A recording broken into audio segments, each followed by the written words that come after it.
नमस्कार, आप देख रहे हैं जस्ट इंडिया। मैं हूं आपके साथ काजल ठाकुर। खबरों की शुरुआत करेंगे, उससे पहले हेडलाइंस के प्रायोजक हैं Micron lights counts on us, group of industries, Asian colour coated स्पात limited, Oscar super speciality hospital and trauma centre, रंश किया showroom in Rohtak and Bahadurgarh. Showroom पर आइए, टेस्ट ड्राइव ले और गाड़ी बुक कराइए। देश में 24 घंटे के भीतर कोरोना से 265 लोगों की मौत। 24 घंटों में 7,964 नए मामले आए सामने। हरियाणा में 700 के पार हुई कोरोना संक्रमितों की संख्या। शराब घोटाला मामले में सरकार पर फिर बरसे रणदीप सुरजेवाला। मुख्यमंत्री मनोहर लाल पर लगाया चुप्पी साधने का आरोप।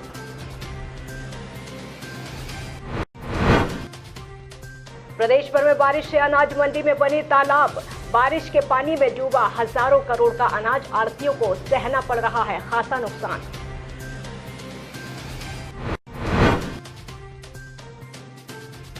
और कुरुक्षेत्र पुलिस ने किया नटवरलाल को गिरफ्तार। आरोपी पर लोगों से फर्जी दारोगा बनकर ठगी का आरोप।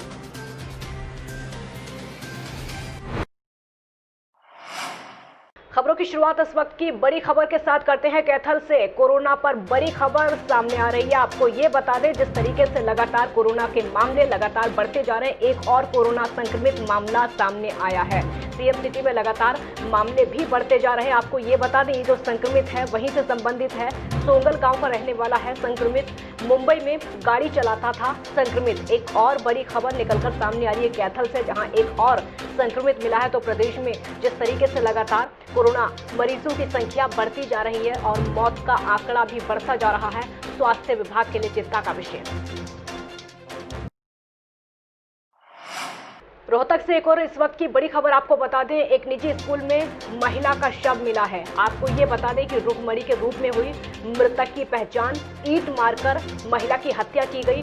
प्रेम प्रसंग मानकर चल रही है पुलिस इस हत्या की वजह। पुलिस का कहना है कि इस हत्या की वजह प्रेम प्रसंग है। आपको ये भी बता दें कि सेक्टर 2 के एक निजी स्कूल की पूरी घटना है। बड़ी खबर रोहतक से आपको बता दें, एक महिला की हत्या का मामला। बड़ी खबर रोहतक से, एक निजी स्कूल में महिला का शव मिला है जिसका नाम रुकमणी बताया जा रहा है और पुलिस का कहना है कि ईंट मारकर हत्या की गई है। प्रेम प्रसंग का मामला मानकर फिलहाल पुलिस मामले की जांच कर रही है। सेक्टर 2 के एक निजी स्कूल की घटना।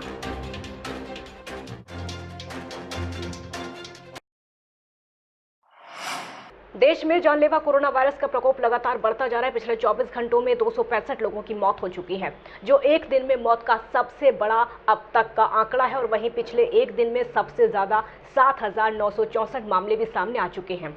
इतना ही नहीं, 11,264 लोग एक दिन में ठीक भी हुए हैं। स्वास्थ्य मंत्रालय के ताजा आंकड़ों के मुताबिक अब तक 1,73,763 मामले सामने आ चुके हैं। वहीं 4,971 लोगों की मौत हो चुकी है। 82,370 लोग ठीक भी हुए हैं। तो वहीं हरियाणा में कोरोना के नए मरीजों का सिलसिला लगातार कहर बनता हुआ नजर आ रहा है। लॉकडाउन 4 के खत्म होने और 5वां चरण शुरू होने के ठीक पहले प्रदेश में कोरोना का संक्रमण जारी है। पिछले 24 घंटों में प्रदेश में रिकॉर्ड तोड़ 221 नए मामले सामने आए हैं। आपको ये भी बता दें कि जिस तरीके से आंकड़े लगातार बढ़ रहे हैं, बेहद चिंता का विषय है ये। गुरुग्राम जिले में 115 नए संक्रमित मिले हैं। हरियाणा प्रदेश में कुल आंकड़ा जो है 1721 पहुंच चुका है। वहीं कोरोना के कारण अभी तक राज्य में 19 मौतें हो चुकी हैं। कांग्रेस नेता रणदीप सिंह सुरजेवाला ने एक बार फिर से खट्टर सरकार पर जोरदार हमला बोला है।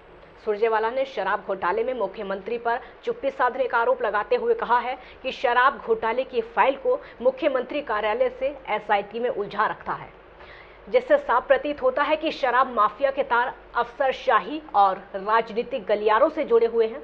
सुरजेवाला ने कहा है कि फाइल को फुटबॉल बनाया हुआ है।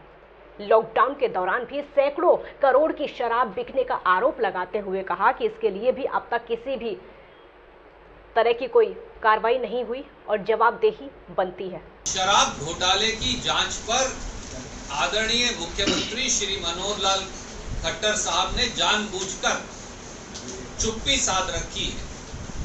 ऐसा लगता है कि शराब माफिया के तार अफसरशाही में बैठे बड़े बड़े लोगों और राजनीतिक गलियारों के ऊपर तक जुड़े हुए हैं।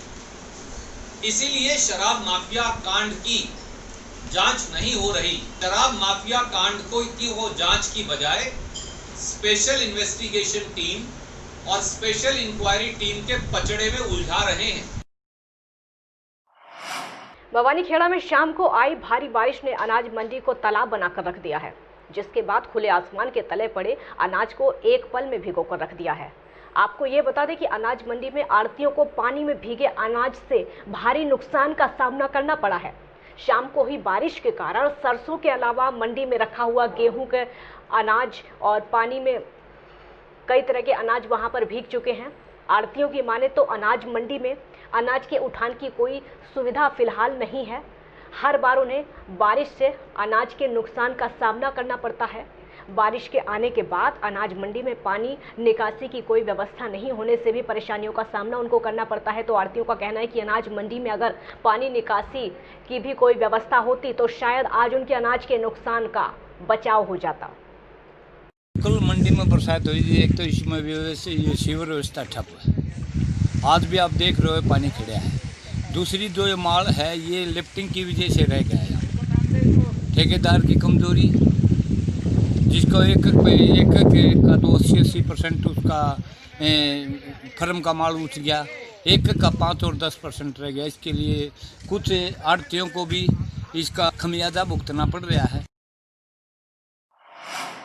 होडल में हुई बरसात आफत बनती जा रही है।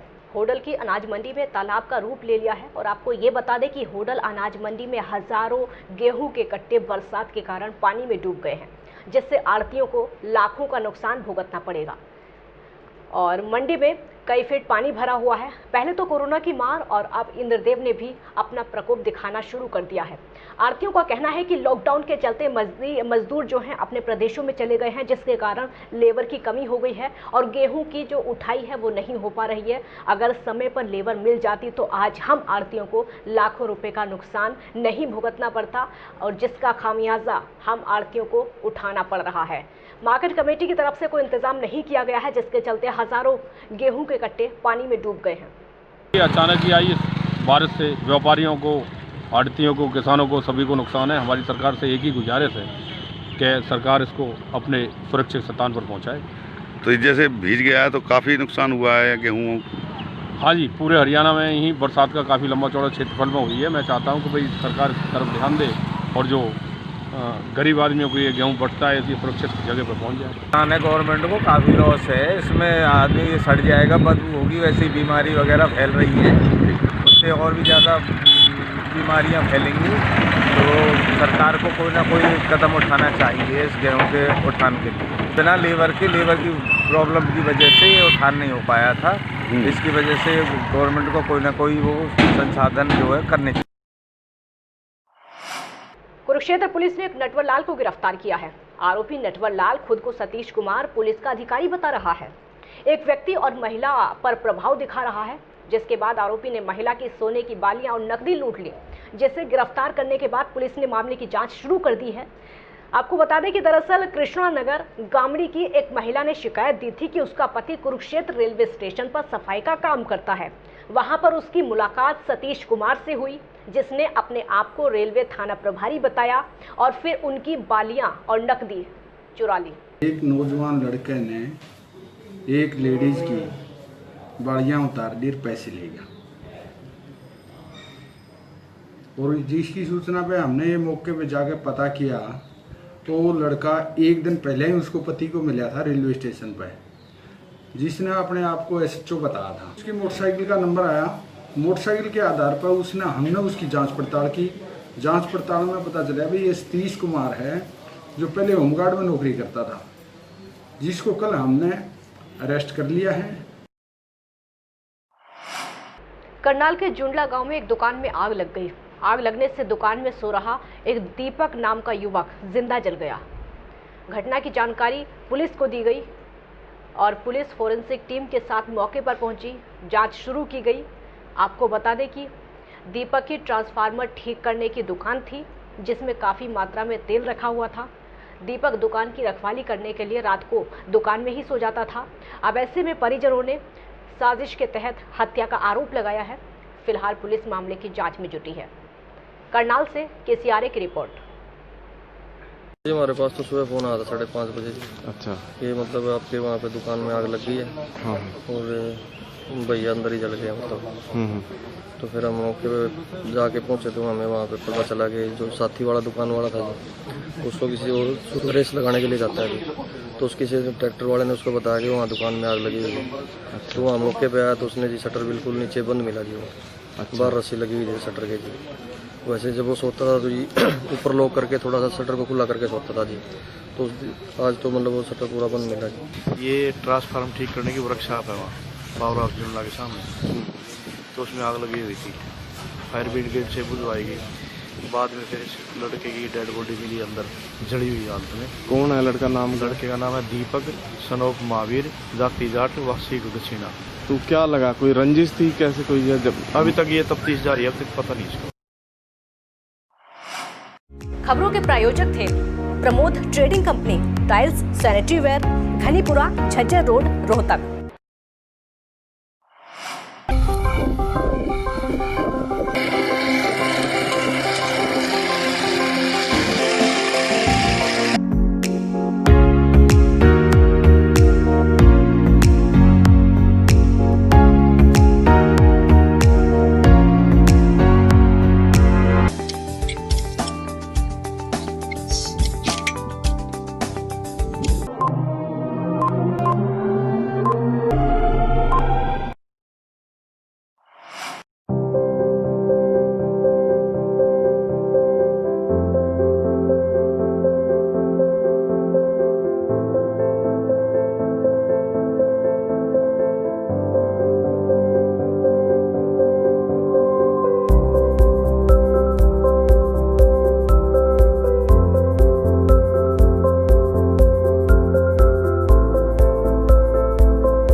ऑफर का लाभ उठाने आइए IFV point Rohtak, Sonipat road near railway crossing Rohtak.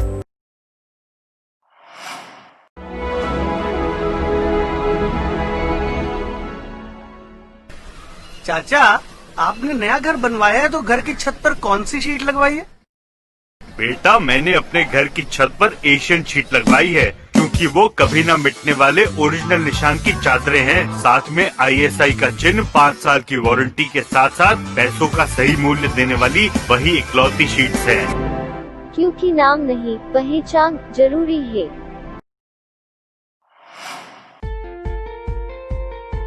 Be Fast Fit, India's fastest growing fitness chain, now at Rohtak D Park and biggest fitness club. Services like cardio, full strength and free weight stations, CrossFit, group classes, aerobics, yoga, Tabata training, high intensity training with professional trainers, steam bath and sauna bath. Be Fast Fit, be the best of yourself. Right to addition reserved. खबरों में फिलहाल इतना ही। देखते रहिए just India.